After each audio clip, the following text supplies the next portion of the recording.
We're back on the ice, early ice, Northwest Ontario. We're getting onto some little bit bigger lakes, still using extreme caution, ice picks, checking the ice as we go. But today we're after one of my favorite species to chase through the ice, the Black Crappie. And while we fish, I'm gonna try to unpack, kind of answer the most commonly asked question I have, and that is, what camera should I get? What camera should I get for filming fishing? So that's what we're gonna answer today. First, I'm gonna pop some holes. I'm gonna use my flasher and see if we can mark some fish. It's about a 25-foot basin here, so we're gonna pop 30, 40 holes and move around until we mark some. All right, so we drilled our first grid of holes, and basically my process is I'm gonna drill the holes a little further apart at the start, probably 40 feet to 60 feet apart. Once we start catching fish, marking fish, then we'll, pinpoint that area and start drilling more holes. Crappies do move, but generally they'll favor one part of the basin over the other. So I'm gonna pull out the flasher, start swirling the transducer in a couple holes, and be ready to combat some crappies.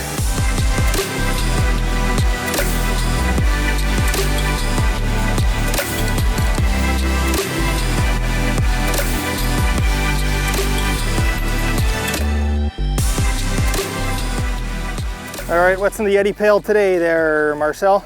Well, we have 2 rods, nice and simple. One has, I think, 5-pound braid on it, and then 7 fluoro. We have the smallest dinner bell in a little green silver. That's cute. And then on this one, I think we have 3-pound braid, still 7 fluoro. And then that's just a little frostbite tungsten jig with a little, what is that? Something might. Something might. One's a little bit of more of a plastic presentation, a little more subtle, and then we got the bigger jig and spoon. So what are you picking? I'm going with the plastic all day. Nice thing about that tungsten jig is it's so small, and it's so dense, so even in deep water I can feel it. This marker is looking nice. This is looking good, Marcel. Oh, that's better than I thought. This is not tiny. Could this be the first crappie of the season? Oh, it feels good all of a sudden. It feels good. Oh, that's a nice fish. Guys, look at that slab. Just chowed, little tungsten jig. That was way quicker than I expected. I'm not gonna measure this guy, but that's probably a 14.5 incher. Like big crappie.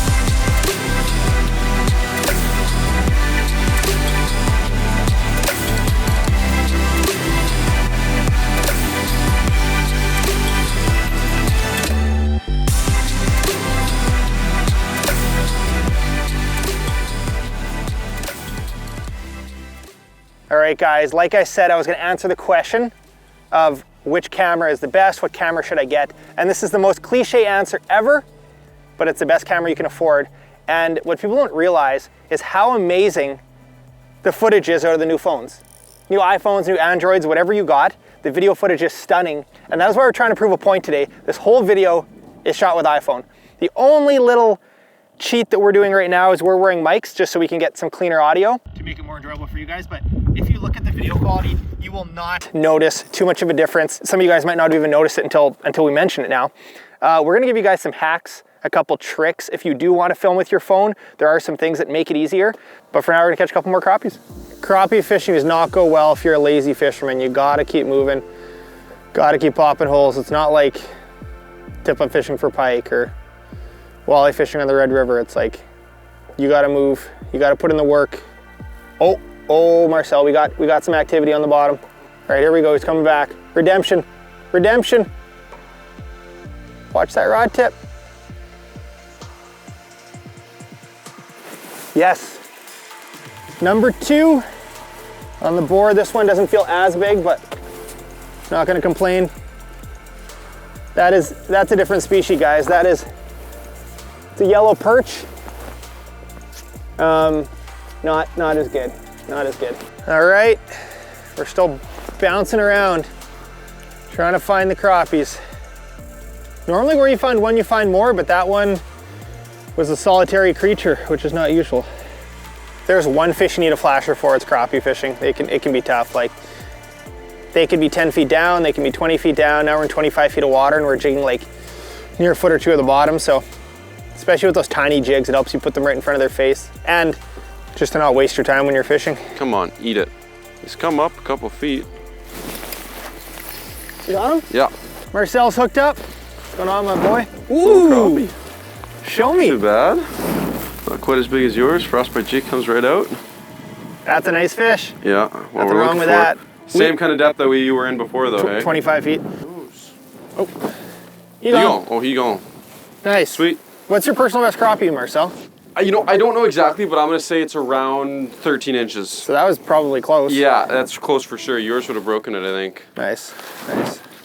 Okay, 2 on the board. 2, that's good.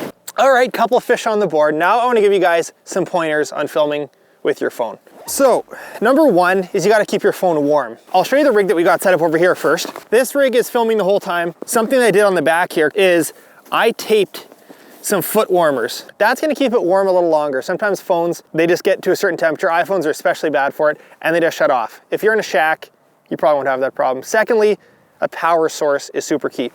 I have this little power pack on the back here. The other mount that I would suggest getting, I'll show you guys right here. You can screw this thing onto anything. You can screw it onto a little mini tripod. You could probably thread it into your flasher if you wanted, but super easy. That's the basic for mounting it. And now as far as handheld stuff goes, there's a couple different things I'm gonna show you. And the first thing is just general stability. A lot of these phones have built-in stabilizers, but something you can do when holding your phone to help stabilize is, you know, think of the 4 corners and pretend like you're bending it.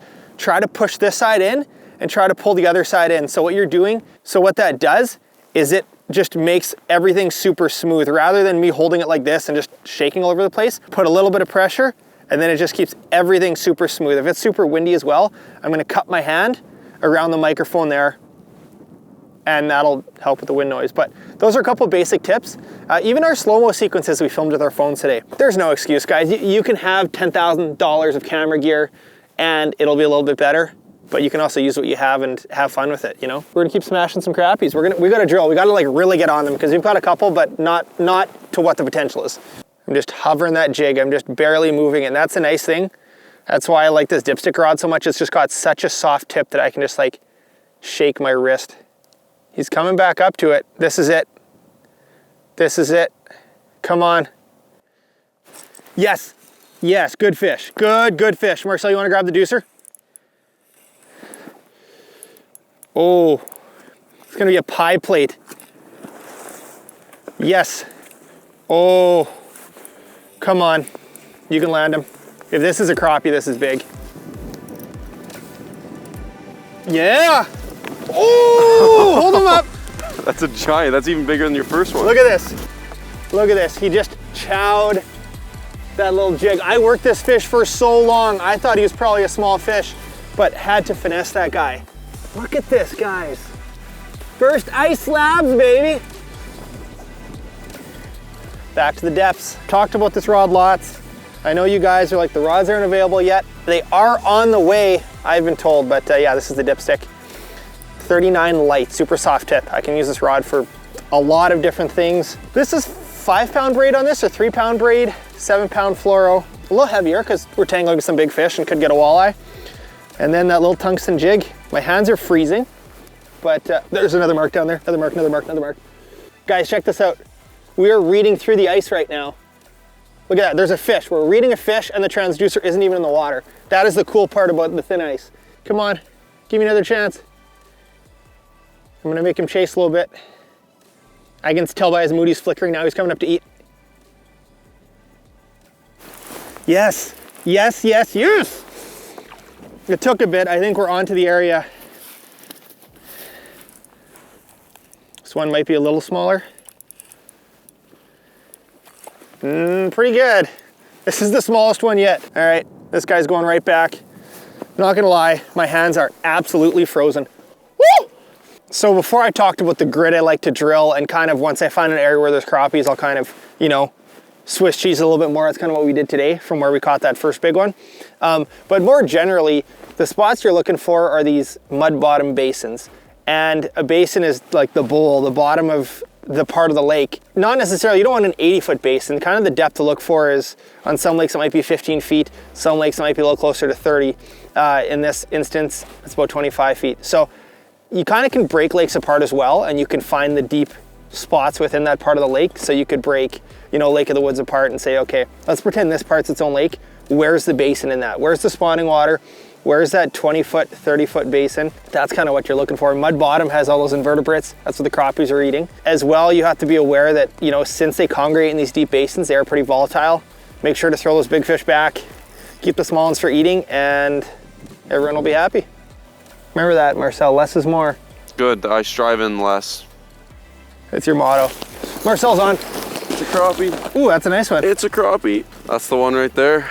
Nice. We've had to work for him. Yeah, we've been through a bit of a lull, but we kind of finally got back on them here. He choke it though. She gone. Well, guys, anything you want to say? You're a filmmaker as well. Do you have any advice, wise words? One of the other really big benefits in the new phones and the new GoPros too is the stabilization on them is insane. Like, it used to be really tough to get really good handheld footage with some of these cheaper devices. Now it's insane. Like, Jay and I both use the GoPro 7 a ton, and we're using our phones today, and there is so little shake. So like, you could just make budget footage look so much better than you used to be able to. Oh, and one other thing, I see so many people let the ice build up on their line. If you're dealing with light line, like 2-pound test, 4-pound test, and you let the ice build up, you're gonna break off a big mama crappie. So just be aware of that.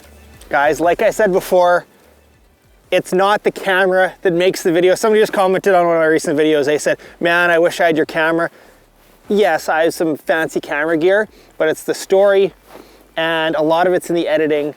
And if you can get good audio, that's a bonus, and it makes it so much easier for people to listen to. But don't get caught up in the whole camera thing. I know a lot of creators that make incredible content with their phones, and you have your phone with you all the time, so there's no excuse. All right, guys, that's it. We're done. Not a lot of fish, but a couple real big crappies, and I would take a couple big ones over a bunch of small ones any day. I can't stress this enough. Please, please, please be safe. Check the ice as you go, drill holes, check with your spud bar, do whatever you need to do. Check it for yourself, make sure you're comfortable. Yeah, we'll see you on the ice.